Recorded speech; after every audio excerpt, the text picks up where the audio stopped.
Hello students, hope you all are doing fit and fine.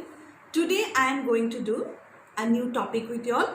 In my last classes I was doing story writing for alternative English, and I am happy to see that many of you all have written wonderful stories developing the outline that I had given to you all in the Google Classroom. And I am really happy to see that you have good writing skills. All of you keep it up, and those of you who have not written the stories, keep trying. Okay, now today I am going to start a topic from your textbook Chinar. The title of the topic, that's a short story, is The Suitor and Papa. Before going to the story, I'll give you some idea regarding the author. See, the title of the story is The Suitor and Papa. In fact, it is a short story. Very good, because in our last classes we discussed about story writing. I told you about some of the famous short story writers of the world. So the short story writer of this particular story, The Suitor and Papa, Anton Chekhov, also happens to be one of the famous story writers, one of the prominent short story writers of the world, and his stories are really very wonderful. Okay, the topic, see students, whenever you get a topic, you should know to what genre it belongs, to what category it belongs. The Suitor and Papa is a short story, okay, written by Anton Chekhov. Anton Chekhov was a Russian writer. He was born on 29th January 1860 and he died on 15th July 1904. His birthplace was Taganrog, Russian Empire. His father was Pavel Chekhov, who ran a grocery shop, and his mother was Yevgenia. Now, before going to the story, let me tell you something about the author Anton Chekhov. Students, we are now in an alternative English class. So for your alternative English, you should know the ins and outs of not only the matter, but you should also have good idea regarding the author's background, his style of writing, before we delve into a topic. Now, before going to the topic, let me tell you something about the life of Anton Chekhov.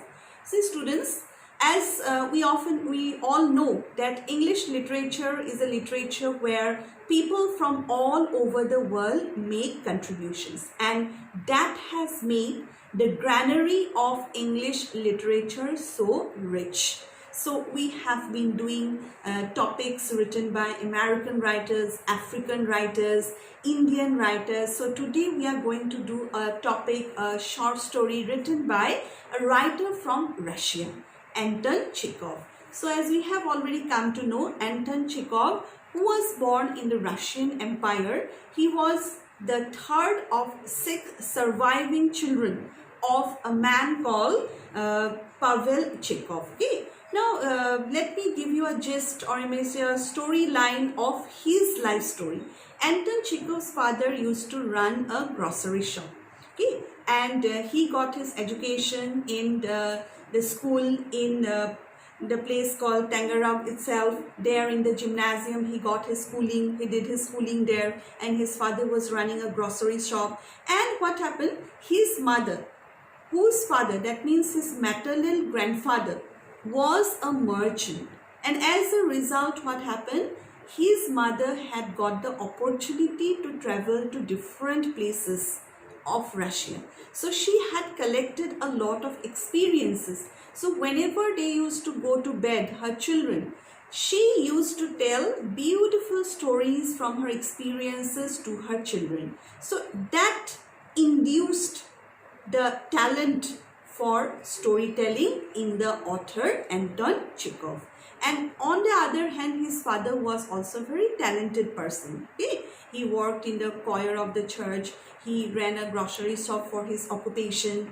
But unluckily what happened, his father became bankrupt in the year almost 1876. Okay, his father became bankrupt, and when his father became bankrupt, because he did not get the money he had invested somewhere, so ultimately he had to meet financial crisis. So at the time what happened, his father fled to Moscow along with his two elder sons.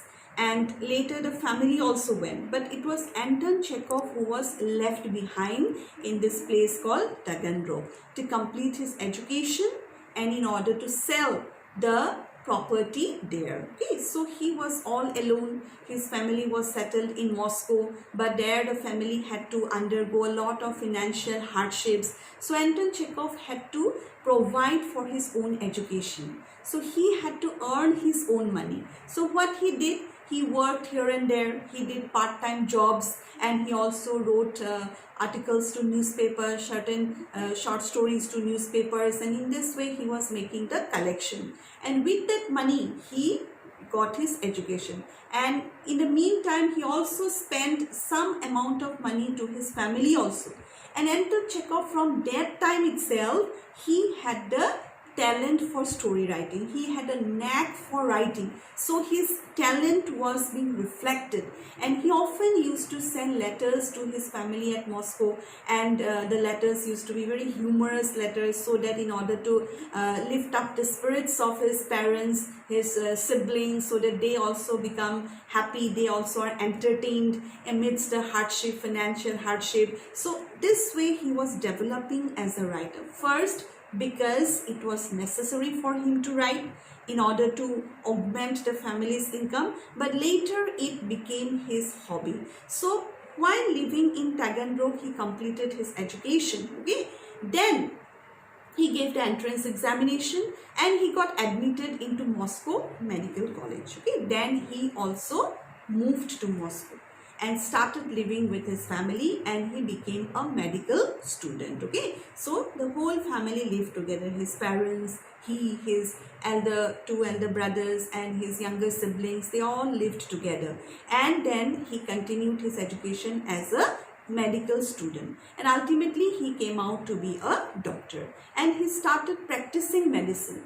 But slowly he realized that he did not have full attention, or he was not fully engrossed in this particular occupation. No doubt he earned money from being a doctor, but at the same time he also kept alive his hobby of writing. So he kept on writing. So he was one of the greatest writers in the sense that practicing medicine and practicing as an author, two things he was able to keep it up parallelly. That is something which a gifted person can do, and it is sheer determination also which plays a very important role. So Anton Chekhov, at the same time he was a doctor, and at the same time he was a writer also. Later he fully devoted himself into writing. Okay, now coming to his personality, Anton Chekhov was a person who respected women a lot. He was very chivalrous by nature. Why, because he, in his own household, he had seen people disrespecting women, and one such character was his father. His father used to make a scene, he used to create a scene at the time of dinner or lunch if his mother happened to give less salt in the food. So these things Anton Chekhov did not like. Okay, he did not like torturing women. He had seen his father torturing his mother. So these things he totally vehemently opposed. But his elder brothers were in support of his father. Later, when he had seen one of his elder brother exploiting his wife, dominating her, he felt very bad. And he even had a quarrel with him. These are some things I am talking about his personal life, okay? But he was totally not like that. He always supported his mother. And in fact, in some of his stories, he has also indirectly written about the hypocrisies of his father. He admits that the talent for story writing, his talent, okay, that he has got from his father, but the soul he has got from his mother. It was because of his mother telling beautiful stories that he developed that beautiful art. So that is about the life of Anton Chekhov. Later he became a famous writer. He bagged many good awards. He got married, okay, and he ultimately met his demise at a young age, you may say 44 years, he was 44 years old when he died, and that was because of the disease tuberculosis. Okay, tuberculosis, coincidentally many authors died of tuberculosis at the time, because at the time tuberculosis was considered to be a fatal disease. There was no cure to it, but now it is a curable disease. Okay, so Anton Chekhov died of tuberculosis. Okay, now coming to the writing style of Anton Chekhov. Anton Chekhov's short stories are really well written. He was the one who continued the stream of consciousness. Okay, that is a style of writing. In English, okay, his short stories begin at a particular dramatic moment. Most of the stories of the modern writers begin at a particular dramatic moment. It doesn't begin like that, once upon a time, or there was like that. That is a conventional beginning. These beginnings of these modern stories are not like it. They begin at the middle of something. Okay, that is called a stream of consciousness. And the characters that he portrays in his stories are people belonging to middle class society. Some of the characters may belong to the high class society, but the themes that he explores in his stories, those are the themes which we can relate to our own lives. Okay, day-to-day affairs, okay, day-to-day happenings in a person's life, he elaborates these things. So whatever experiences he had in his life, to that he adds the color of imagination, and ultimately the final product comes out to be stupendous. Okay, very splendid final product. Next important thing regarding his story is the art of brevity. His stories are not too long. Okay, it's not that his story covers a lot of pages. It takes a lot of time to read his stories. Within a short period of time we can read his stories. Next important point is, like most of the short stories, it has only single point of interest. It focuses on a particular topic, particular point of interest. And then the most important thing in story is the ending. The ending of his stories are very interesting. When the story ends, we are bound to think about it for some time. Such alluring, such attractive power his stories have, that we are bound to think about the stories for some time. He was such a great short story writer, like Guy de Maupassant, O. Henry. Anton Chekhov is one of the, he has died no doubt, but he will be a living legend, one of the greatest short story writers of the world. Now the story that we have here, the title of the story is Suitor and Papa. Very interesting story, students, and I know you'll find a lot of humorous elements in the story. The title is interesting, the matter is also interesting. So before going to the story line by line, let me see what is written here. Page number 36. All of you turn to page number 36. See, students, whenever you do a chapter of alternative English, always read what is given about the author, because you get questions from that part also. See, what I have told you about the author, these are some extra things I have told you. You will get questions from the part that is given here. This is just for your information.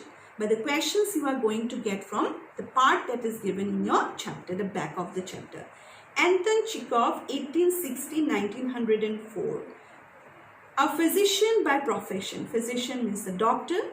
Anton Pavlovich Chekhov, that is his full name. So you may get the question, what is the full name of Anton Chekhov?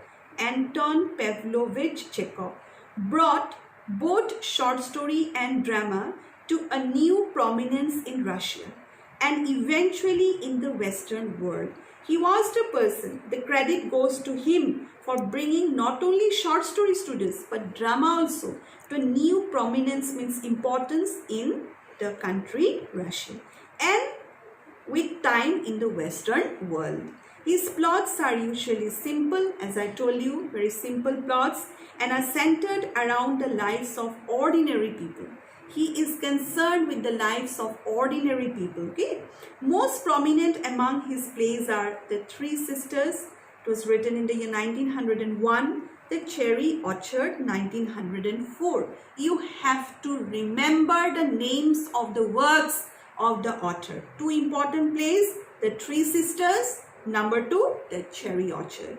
He has written close to 200 short stories. Just imagine, 200 short stories he has written, which include Ward Number 6, The Duel, Gooseberries, and About Love. See, ward number 6. Wards generally we get in hospitals. So this indicates that he is a doctor. So being a doctor also, he had gathered a lot of experience. So from there also he gets the food for imagination. He gets the matter to write his stories. Ward number 6, The Duel, Gooseberries, and About Love. Please underline them and keep them in your memory. Anton Chekhov died of tuberculosis at the age of 44, as I have already told you. So students, so this is really a story of a versatile person, Anton Chekhov. Now remember, somewhere he told that, see, at the same time he was a doctor as well as a writer. Somewhere he himself has said that medicine is my wife and stories or writing is my mistress. So together, okay, he was able to keep these things together. That is a quality which most people do not possess, because both the professions are poles apart. One side he was a doctor, but on the other side he was a prominent writer. Now, pre-reading part, okay, before going to the story, here it is given that you should read this part. Question 1. What do you think the word suitor means in the context of the title above?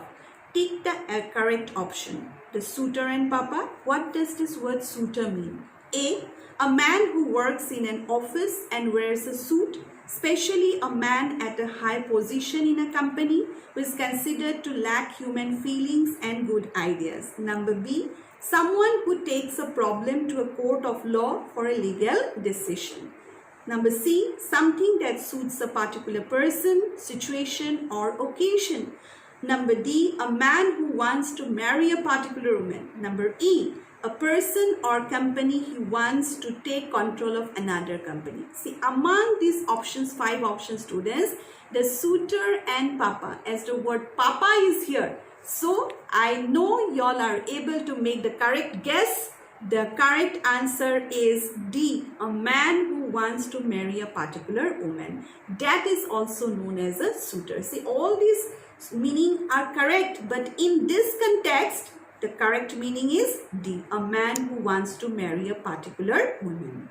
Question number 2. Why do you think the suitor would come to Papa? A, to get a suit stitched.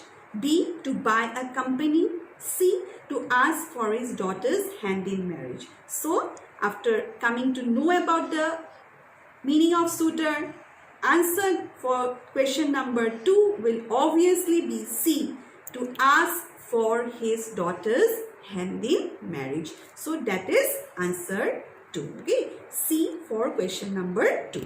The suitor and Papa. The suitor is a person who comes to marry a particular woman, and you all know, students, if you are in love with someone and if you want to marry that girl, first person that you have to meet is the father of the girl if he is alive, or the mother. Okay, and generally what happens, they pose as a hurdle in the path of love. So it is the responsibility, or it is the art of the suitor how to please the papa of the girl and make him agree to their affair and give the proposal to get married, give his consent to the proposal of getting married, and ultimately the two persons get united, the suitor and the papa. In most of the situations, what do you see? The papa is a dominant person. He is against a marriage of the couple, and the suitor is a person who is humble, who begs of the father that please give me your daughter